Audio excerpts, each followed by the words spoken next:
consume.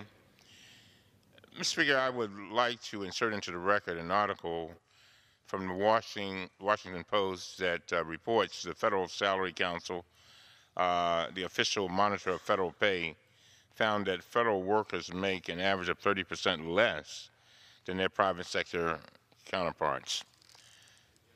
Yes, the gentleman's request will be by general leave. Thank you very much.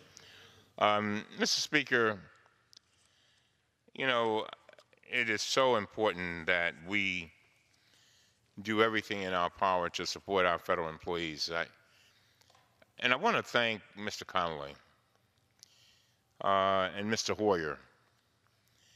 They have given their blood and their sweat and their tears for federal employees, constantly standing up for them, trying to make sure that they are treated fairly and given their due.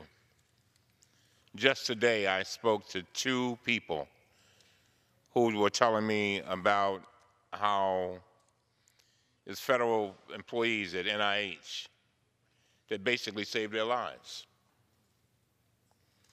Saved their lives.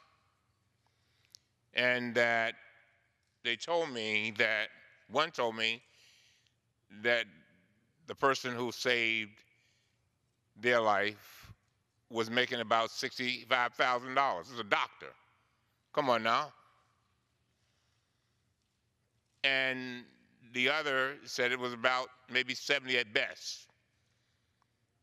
These are people that could have been doing other things, could have been making a lot of money, but they decided to give their efforts to a greater cause. Their names will probably never appear on the front page or any page of the Washington Post. They won't be on ABC News. They will not have the mansion that they could have gotten,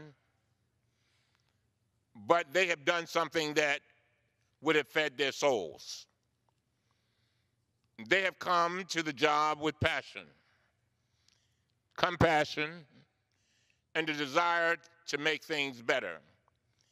And they are the ones that have determined that they want to put their fingerprints on the future of generations yet unborn.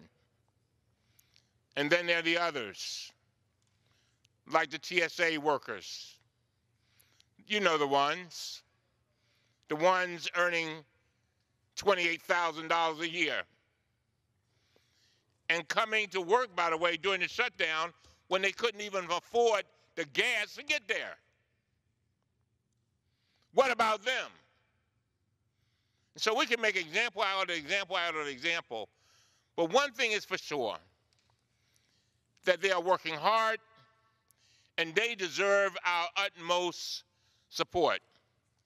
Now, if any message is going to be sent today, I pray, Mr. Speaker, that that message goes to our federal employees that we care about them and that they are not unseen, unnoticed, unappreciated, and unapplauded. Nah. They are, I hope the message goes out that we are upholding them and we realize it's just not about them. We realize when they don't get their raise, their family doesn't get their raise. When they don't get their raise, maybe that little girl that they wanted to send to ballet lessons can't get them. We get that. Or maybe that little vacation that they wanted to take, they can't get that. They're not trying to get to Disney World. They're just trying to get to the nearest amusement park with some tuna fish and crackers. Come on now. And that's what this is all about. We can talk about fences all we want. Right now, we are talking about the building of people and making their lives the best that they can be. We only have one life to live. This is no dress rehearsal.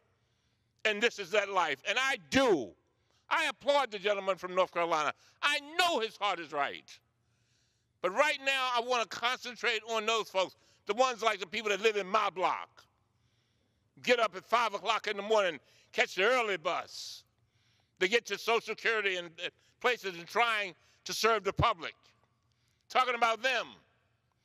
So with that, Mr. Speaker, I yield back, and I pray and I ask the members to vote in favor of this great legislation. And to Mr. Connolly, to Mr. Hoyer, Ms. Wexler, and all of our co-sponsors, I thank you. And to the gentleman from North Carolina, I thank you. All time for general debate has expired.